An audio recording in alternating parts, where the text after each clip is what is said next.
Well, good afternoon. Thank you for coming to this Caribbean semester presentation. We are honored to have Dr. Arad Gigi, an expert in Caribbean history from the University of Southern Mississippi.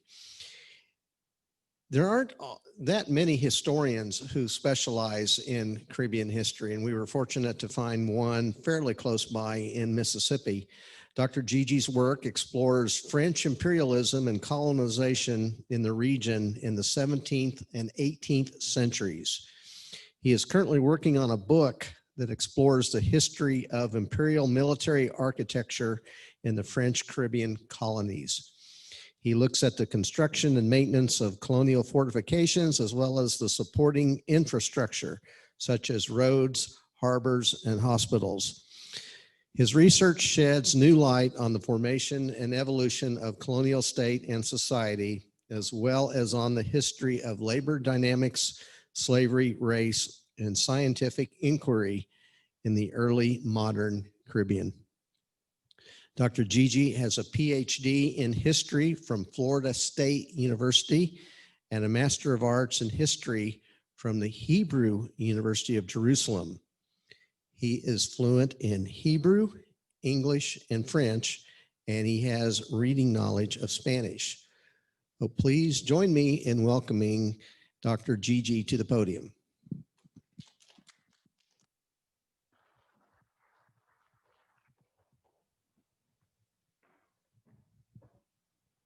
Thank you so much, Chad.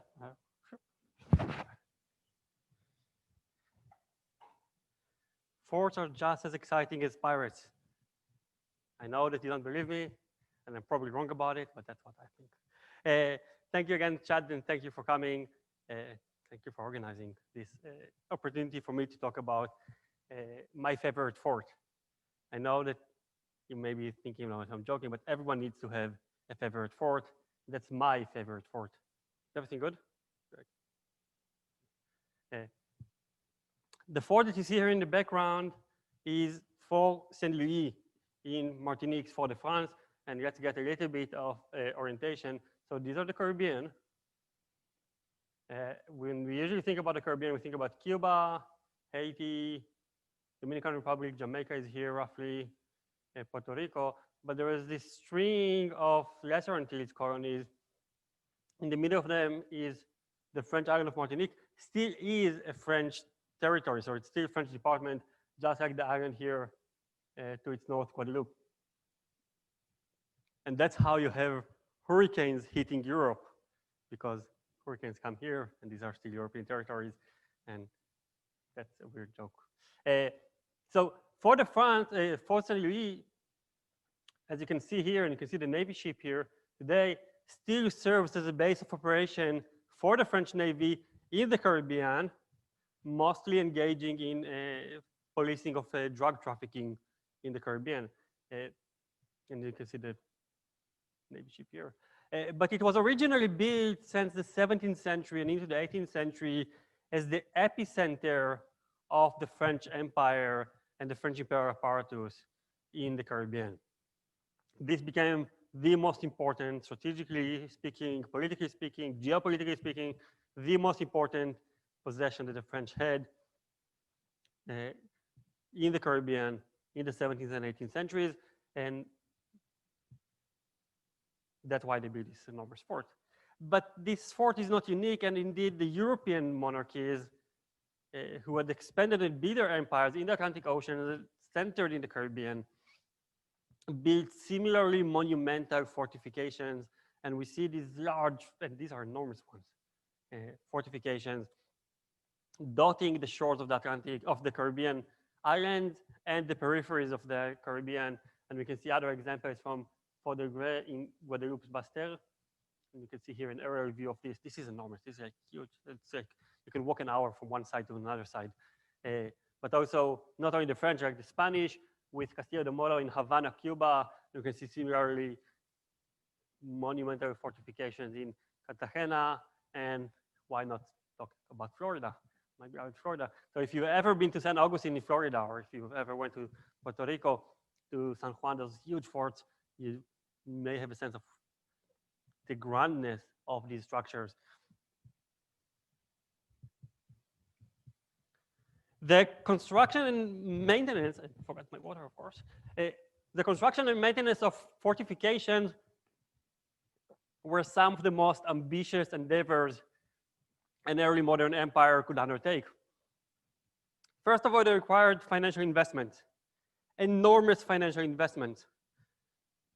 So big at some points that it required the state to develop new fiscal tools, what historians have called the fiscal military state in the colonial context, to be able to finance them.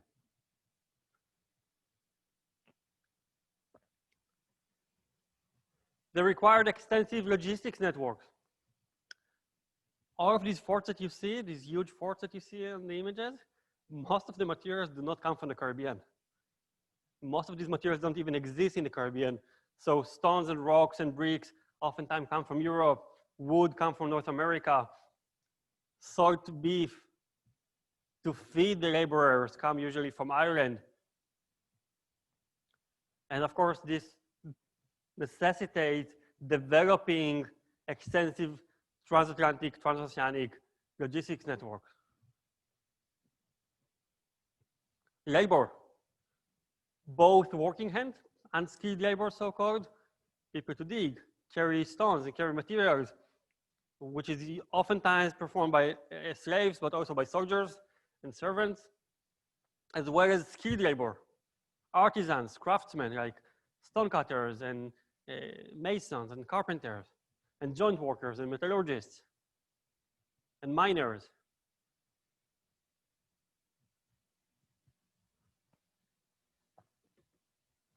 And scientific inquiry.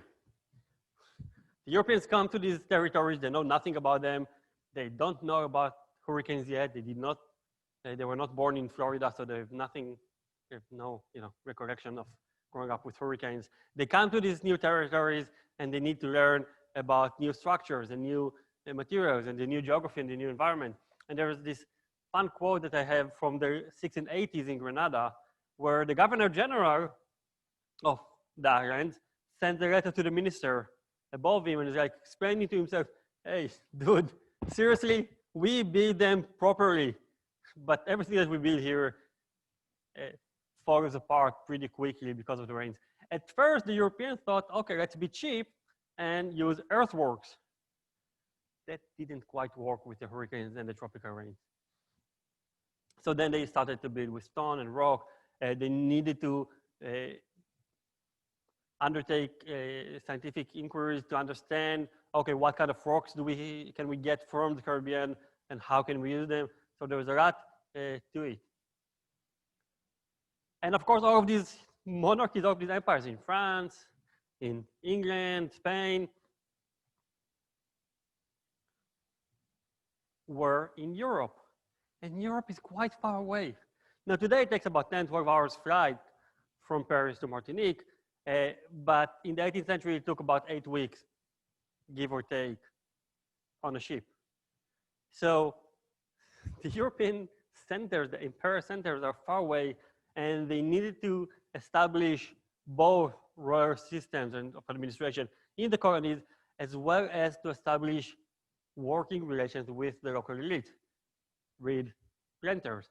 And these planters oftentimes, as we will see, they were instrumental. This relationship was instrumental because these planters provided the slaves that built those fortifications. So when we look at forts, we may think, that's boring, I want to go to sleep. It's a stone structure. Yes, it's big, but who cares about it? It's old and it's big. But then when you start thinking about it a little bit more, you're like realizing, oh, that's impressive. And then when you keep on thinking about it, you're saying, oh, wait, when we study forts, we really start to unravel what does it mean to have an empire? What does it mean to have colonial societies? How these colonial societies in the Caribbean where did they originate and how did they evolve and function with time, and how the colonial state functioned and evolved, because it really unearthed almost everything related to European imperialism and colonization in the Atlantic world, mostly in the Caribbean. So when we look at the map of the European empires in the Atlantic world. We have the Portuguese here, chopping woods in Brazil. We have the Spanish extracting silver. And of course, we have the Caribbean here and the British here. The French had an enormous empire, but not really enormous because it was a few acres of snow, as Walter once put it, many acres of snow in Canada. But although the Spanish had this huge territory, the Caribbean were oftentimes the center of European activities, and the Caribbean were the ones that were most heavily fortified, because in the Caribbean, as we will see today, there was this terrible drug that people were growing there, and this terrible drug is known as sugar.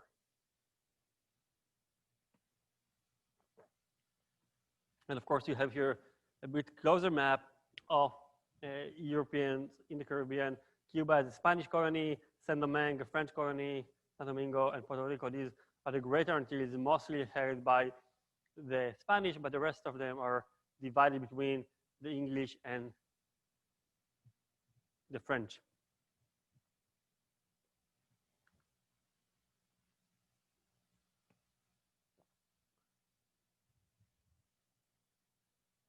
Before going into details of how you build a fort and why do you build a fort, because that's also a question, why would you build a fort?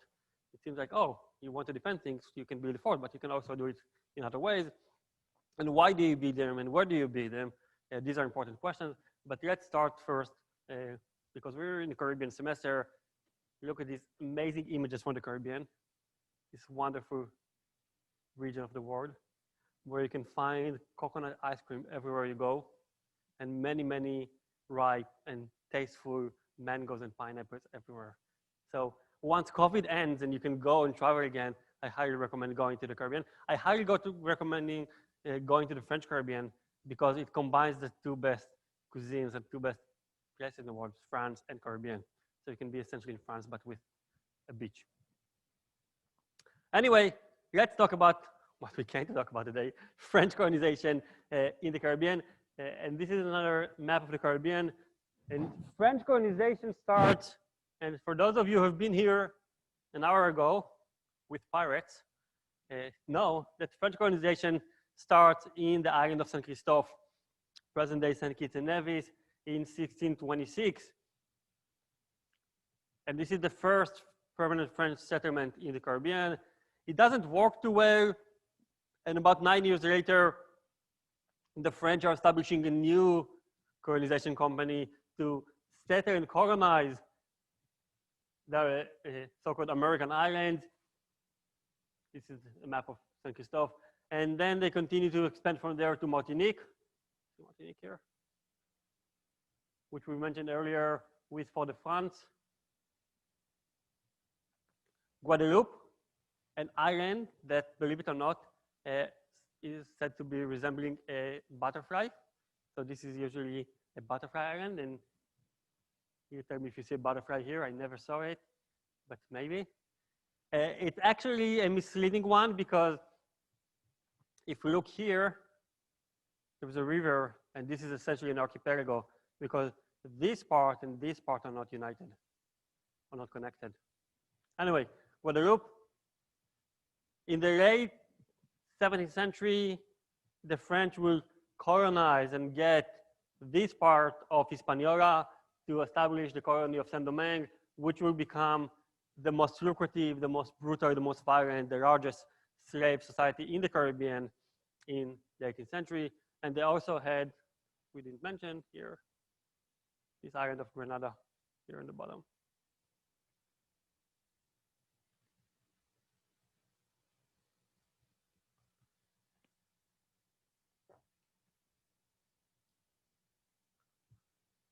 In the long term, what the French were typically looking for in these territories, and not only the French, but the English and the Dutch and the Danish and the Spanish, what they were typically looking for is the cultivation and production of lucrative tropical commodities, most notably this horrendous drug, sugarcane.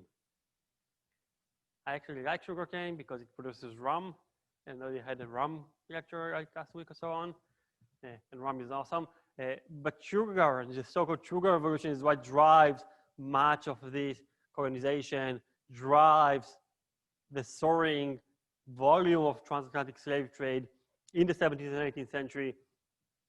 And it's mostly sugar. You can see some images of sugarcane cultivation. And when we talk about the so-called sugar revolution, spoiler alert, or for those of you who've been here an hour ago, this looks familiar. We see the explosion, and this is Barbados, the center of the sugar revolution. We see the explosion in sugarcane cultivation, and we see all of these are plantations. So suddenly, within a couple of decades, all of the Barbadian shore was dotted with sugarcane plantations, where in growing numbers of enslaved Africans were toiling the land to cultivate and produce that sugar. But sugar was not the only thing that was grown in the Caribbean. It actually, the first crops were typically tobacco. And we can see here on the left, one of the first images of tobacco.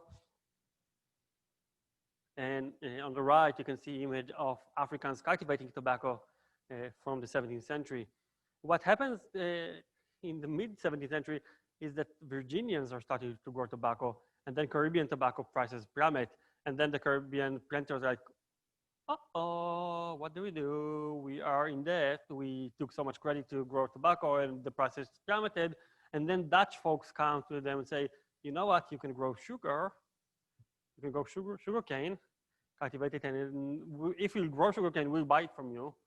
So they start producing sugar, and that's how sugarcane, sugar revolution starts. So sugar, tobacco are really important for Caribbean history, as well as the most important drink in world history, coffee. And these are the coffee beans. Still, this is an image from Guadeloupe today. Still a place where sugar, coffee is being grown and processed. And indigo, which is this plant that if you process it, uses to dye and color textiles. So for the textile industry, it's being usually produced in small quantities and very expensive and very important kind of a luxurious product, but also one of these industries of the Caribbean, so-called.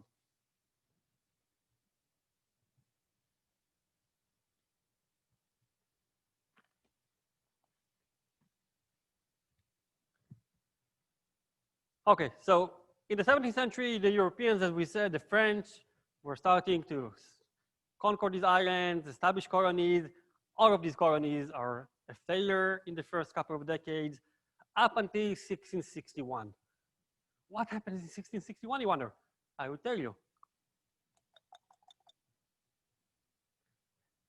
Louis XIV rises, or writes, and let's do it again, because I'm very proud of this stupid thing I've made here, of this silliness. Thank you. Yeah, the appreciation. No other king has sported red heels better than Louis XIV. One of my teachers once said, a drug queen, even in a very expressive day, won't get out of the house, as Louis XIV posed for this picture. In 1661, Louis XIV rises to the throne, and together with his loyal minister, Jean-Baptiste Colbert, they want to do more overseas. And if up until then, the French colonization efforts were mostly private or semi-private, so the island of Guadeloupe was divided between a few private proprietors who owned it, quote unquote, and the other colonies were handled by these semi-private or private charter companies. What happens after the 1660s is that the French are like, okay, let's start to do something more serious here. And the crown starts to take things into their own hands and decide to direct colonial affairs directly, not with mediators such as colonization companies. This is not so easy to do, but they start doing that. And they're doing a number of things in the 1660s. One of them is sending a number of voyages, because unfortunately they didn't have Google at the time. So instead of Googling what's going on overseas, they had to actually send ships with engineers and with Navy captains and Navy officers to figure out what's going on overseas. You know, what's the geography like? What is the human geography like? What are the most important, or what's going on over there? And these voyages, you know, the 1660s, all reached the same conclusion with which we started. And they pinpoint this place, which back then was nothing. There was nothing on it. And there was no city here, almost nothing in this area. They pinpoint this area, which was then known as the cul-de-sac royal, cul-de-sac bay, essentially. Royal harbor, if you will. They decide or designate this one, identify this place as the most strategically valuable possession that the French have in the Caribbean. And they identify this place as where the center of the French Empire should be structured. So already in the 1660s, part and parcel of expanding royal authority from Europe to the Caribbean was to build fortifications. Fortifications, and this is something that I continue to argue, are not merely military instruments. They are not merely used for defensive instruments or for defensive purposes, but also because fortifications serve to assert royal authority. They are the material element of the state, and scholars have shown that architecture and how with architecture the state structures the space is really an important thing to how the state establishes authority. So fortifications are really the material element or the part and parcel of the European Empire. So already from 1669, they start building this amazing fort.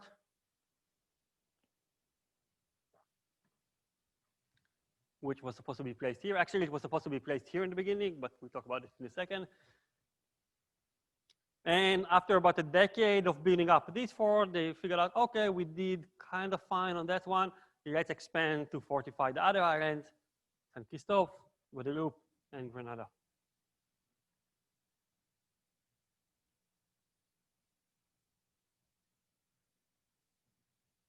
So this is a Google map image of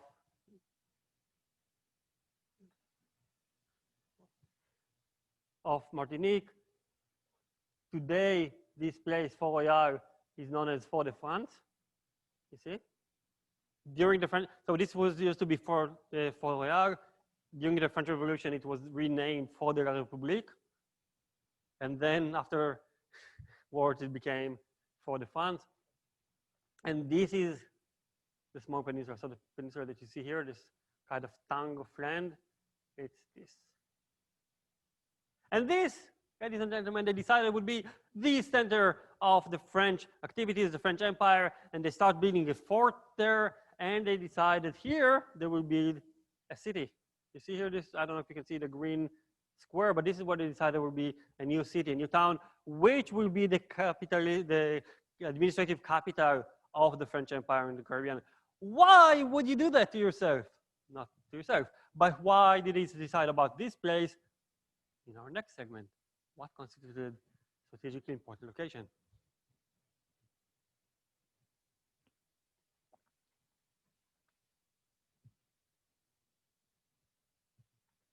Now, if you've heard, I used to be living in Florida for a while, so I really like maps like this one, because hurricanes. But in more seriousness, when we look at the 18th century, first of all, we need to remember that this is the age of sail, and that wind currents and wind regimes and sea currents shape the distribution of settlement, shape where people settle, shape what constitutes strategically valuable place, because it is not easy. You cannot really just, take an airplane and go from one place to another, or just sail straight from one place to another. You need to take into account the wind and the sea currents. And these really determine the spatial distribution of European colonization. So what do we see here in this weird map, which is really weird, I know it is. These are wind currents, okay? So you have, first of all, you have ocean current, and you have the prevailing wind. Okay, so these are prevailing winds. And when Europeans start exploring the Atlantic Ocean, one of the first impediments that they need to overcome was the need to be able to sail against the wind. What's called against the wind? And as you can see, if you need to sail from Europe to the Caribbean, you're sailing against the wind. And this was the first major challenge for Europeans to actually explore overseas routes.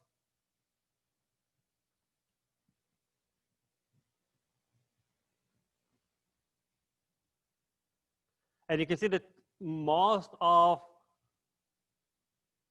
the trade and the communication and the networks over in the Atlantic Ocean into the Caribbean are based on these sea currents.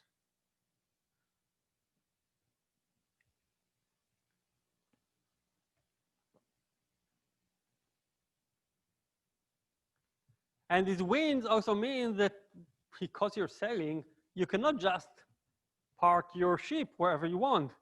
You need a harbor. And for the harbor, there are not many of them. Each Caribbean island had several harbors, some good, some bad. And this is really where we're getting to understand what or why did Europeans settle in some places, not in others. So take example, the island of Martinique, okay? Martinique had about 8 ports, 8 harbors, 8 cul-de-sacs. 4 on this side and 4 on that side. Now, here, the Atlantic Ocean, winds, strong winds, high waves, difficult sailing conditions. No one likes to sail in the Atlantic Ocean. Here are mountains. And here is the Caribbean Sea, much nicer. So all of these are quite rough ports. So we're ditching them. Okay, so we're left with these 4 ports. And this is Saint Pierre, and this is Fort Royal.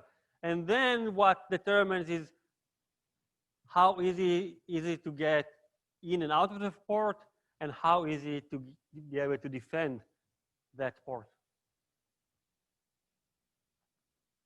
And if we look at Martinique, at Fort Royal, which I mentioned, which is the center, this was considered to be the location that has it all and worth of fortifying and worth of becoming the center of French imperialism, because it had everything. It was on the Caribbean side, it had an hinterland that you can cultivate, you can build a city.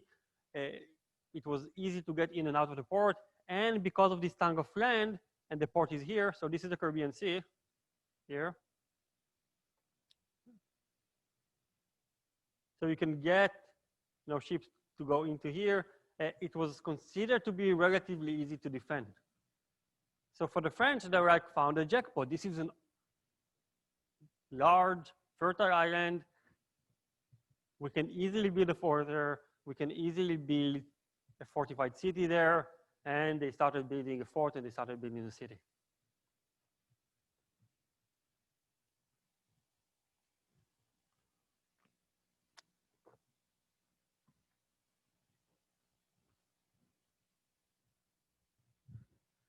So this is what's important for where do you actually build a fort? Why do you build a fort there? Because you want these strategically important locations, and there are not many of them. San Juan in Puerto Rico is one of those. Havana in Cuba is one of those places. Fort Royal in Martinique is one of these places.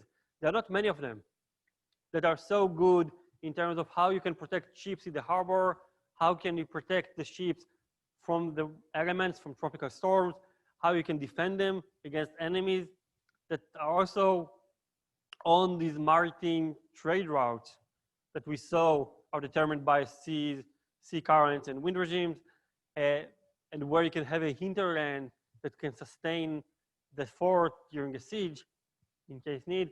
So this is what constitutes this is where you want to build a fort. Okay, if you have all of this, you're like, here, that's what I want. Here I'm going to fortify it. But that's the easy part, to define where you want to build a fort. Now you actually need to build it.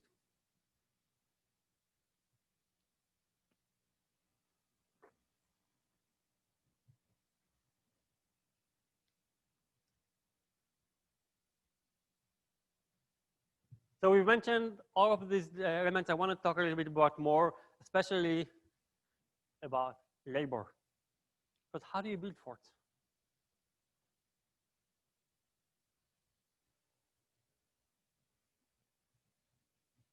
This image is from Martinique, a place called Chateau de Bouc, which was a plantation. Today, it is still preserved as kind of a national monument, so they still keep it in place. These are the remains of a plantation. This used to be the plantation house. Here used to be around it. Here, enslaved Africans used to cultivate sugarcane, which was then sold to Europe. And why I like this image is because where the humans are still maintaining order, then they clear the land. But if you don't have humans here, the jungle takes over. And when Europeans came, the first thing that they needed to do, if you want to grow anything or if you want to build a fort, was to clear the land. Unfortunately, you don't have any heavy machinery, and this is a really hard work to clear the jungle. And that's only the first stage.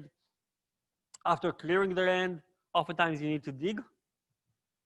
Oftentimes they need to bring materials from someplace else, and eventually you have those enormous fortifications that we saw in the beginning. But this is a very difficult, arduous process, bringing from something that's a jungle with hands, with very little machinery to build these monumental fortifications. So you need to clear the land, you need to dig, you need to bring the materials, and then you need to actually do the construction, and you need a lot of labor for that. And where do you get the labor for that? Labor costs money. Labor, you need to mobilize it and marshal it from somewhere. The colonies typically don't have, swarms of laborers to start working there for you for free, or just to do the work for money. And what the French are doing is they are loaning or temporarily requisitioning slaves from local plantation owners. So if you're a plantation owner, you have 20 slaves working for you in 1680, cultivating tobacco or cultivating sugarcane. You may be sending 2 of them for 2 months to work in Fort Royal on building the fort. And then they will be returned to you. Most of the labor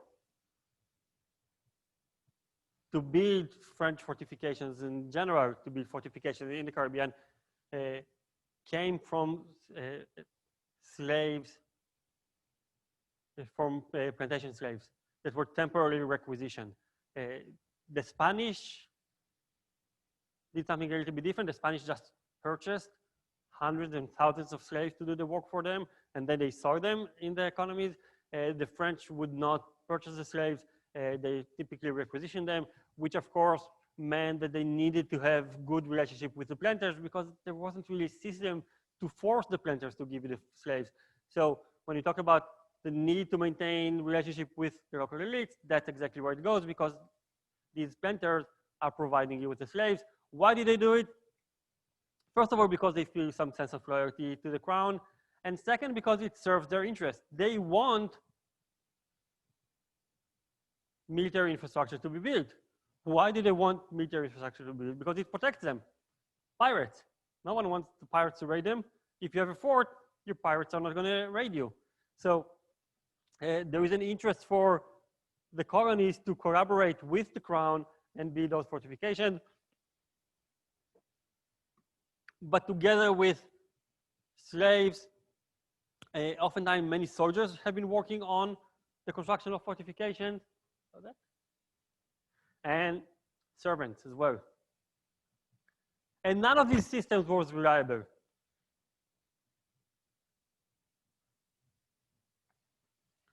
These are one of these documents that historians get to the archives and find one of those kinds. They're like, yes, so excited, like Archimedes with Eureka. Like, oh, this is so amazing, because this is the one of its kind. I never saw something like that again. This is from each district, each militia company, each quarter, essentially, in Martinique from June 1681, saying, dividing it quarter by quarter, so district by district, who is giving how many slaves for the construction of fortification. So and this depends on how many slaves you own. So this person gives 2, this one sends 1, this one sends 2, this one sends 5, and so on. And eventually, there are 34 slaves mobilized from this district, and we're talking about hundreds of slaves eventually in a colony where the largest plantations, and we're talking about handful of plantations in the late 17th century, having more than 60 slaves, the state was able to mobilize hundreds of slaves at any one time to build fortifications. And these are enormously large workforces, which of course then needed to be fed and to be, make sure that their diseases are not spreading and so on. So on the one hand, using the corvée, the system of requisitioning slaves, is awesome, it's cheap. The slave, we are getting the slave for free, we don't do much, it's like nice. But actually it's fraught with problem. Many of the colonies don't like to actually give their slaves, surprise, they don't like to give their property. No one likes to pay taxes, and this is like a tax. But also sometimes there are wars. And this is one example from one of these wars. At time of war, no one wants to give their slaves because they don't have surplus, they don't have the access to give their slaves. And we see that the reliance on the system of requisitioning really limits the ability of the French crown to effectively mobilize labor. So this is really slows down the construction of fortification. And eventually, after the 7 Years' War, the French are like, we had enough of that. We're no longer going to use slaves. We're going to use soldiers, and we're going to send battalions and battalions of soldiers to the Caribbean to build fortifications. And this is really nice, but also fails. And one of the greatest impediments for the French or for any empire to build fortifications was that they never had enough labor because it's such a labor onerous endeavor or enterprise to do that.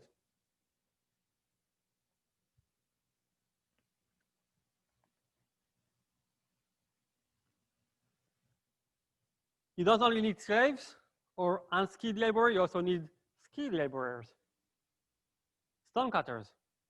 And these are images from Guadeloupe that I've taken, and you can see that you need stonecutters, and all of these are rocks that are cut by stonecutters, and you need many artisans. And you can see here another image from Fort Saint Charles in Guadeloupe.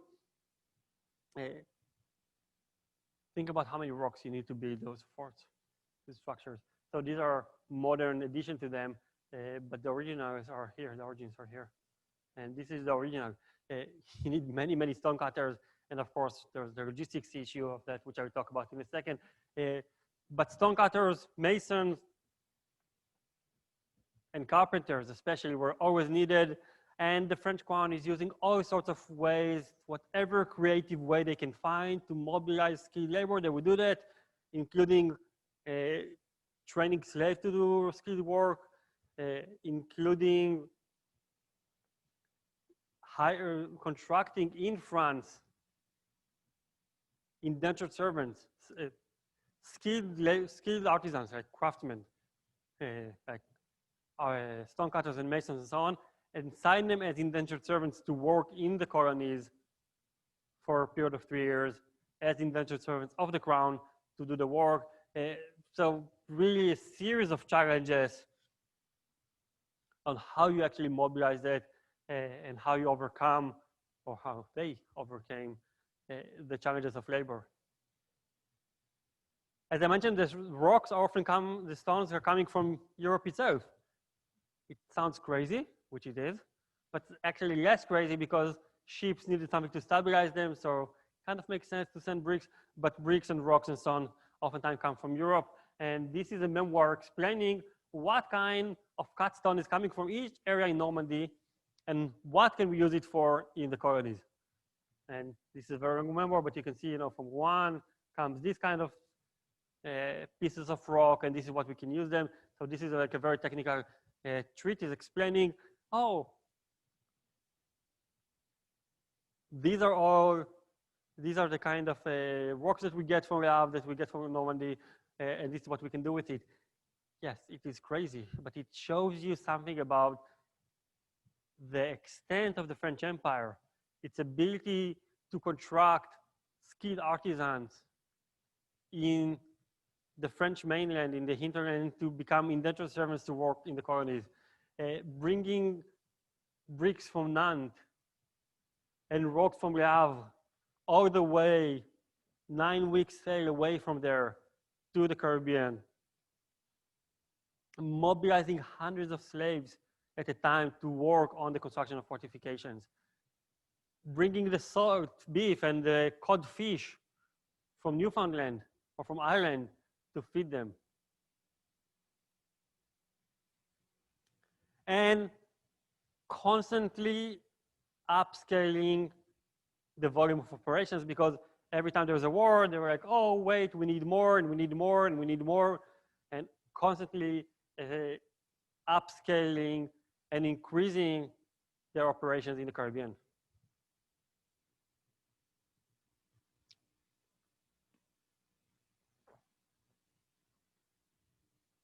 Let me give you a nice example. So for the France, right? For Royal that we mentioned, the first one, at first the French were like, hey, this is gonna be easy. There's a cliff here. We only need to build something here. We're fortifying it. That will be awesome. We don't need much more than that. But then the Dutch came and landed here. And then they realized, oh, we didn't see that coming. So then they started building more. They started building a rear bastion and more and more and more. And eventually building more artillery batteries and building more walls and building more structures in the fort itself, but also realizing that this is not enough because, for instance, so here's Fort Royal, and sometimes they're facing invasion from here, from a place called Pointe de Nègre. Sometimes they face invasion from Castle de Navire or Mont-Tartasson, or realizing that Fort Royal is overseen by these two mountains or hills, Tartasson and Garnier. So actually it is low and maybe we need to do something else. And what they start doing is not only fortifying and more the fort itself, they start building artillery battery on this hill and artillery battery on this place and in this place, and then eventually, or also on the other side of the bay, so this is a bay, and they start fortifying this small islet. And eventually, after the 7 Years' War, they realized, you know what? Scrape it. Fort Royal, we can't defend it. There is this mountain over there. Let's build their entirely new large fort. And these are the plans, and this is the fort that you see. Still today, the French bases, so you can't go into it. It was called Mont Garnier, the mountain in the name of Garnier, and the fort was called Fort Bourbon. And if we look at these operations in the 1670s, 1680s, we're looking at a monarchy that was spending 20,000 livres, I think about 20,000 pounds or $20,000 annually on fortifications. In the 1730s, it was talking about hundreds of thousands every year. The plan to build Mont Garnier was estimated 11 million.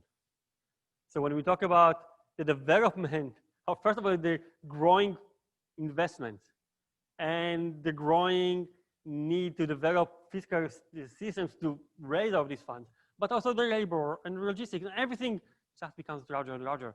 And historians today understand and appreciate that the age of revolutions, the American Revolution, the French Revolution, Latin American independence movement, the Haitian Revolution, all were precipitated by crumbling empires.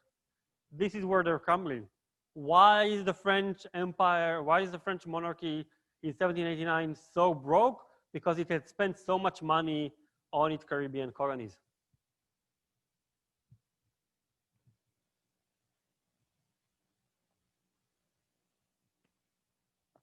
And because even after it decided that it needs only to fortify Fort Royal, it actually built more forts into other locations. And just to give you a sense, so in Saint-Pierre, the largest city in Martinique, this is what an artillery battery looks like. I don't know if you can get a sense. There is this random guy that got into my picture, but he's really good because he gives you some sense of what an artillery battery looks like. And you have the cannons here at the top. You can see some more images of that.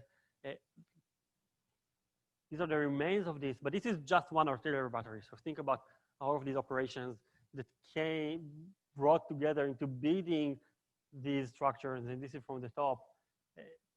It's enormous. It really is enormous.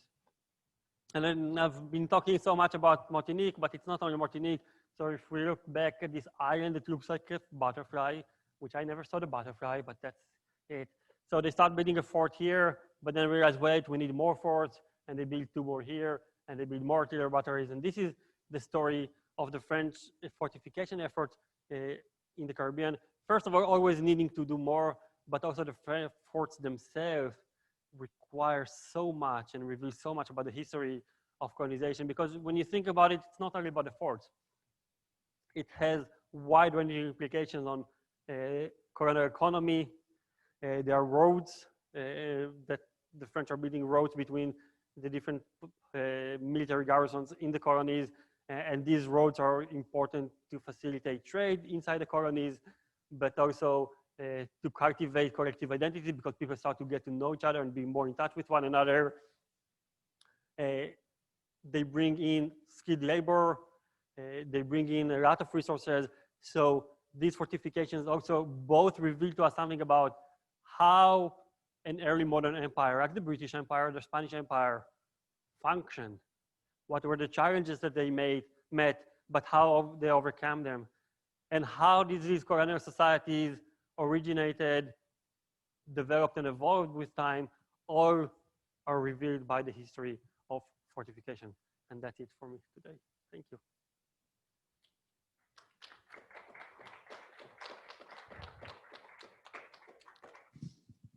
And I think there's a microphone somewhere here. Yes, Chad is the microphone there.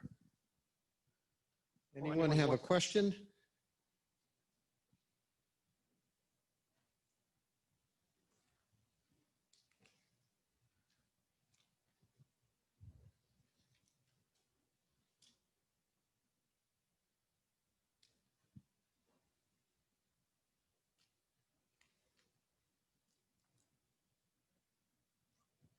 That was so awesome. No one has questions. Those on Zoom, if you want questions, with the Are there any Zoom questions? No. Nope. So you explained it very well. Oh, back here. Well, it mentions his research about unfreedom. I don't understand what that unfreedom.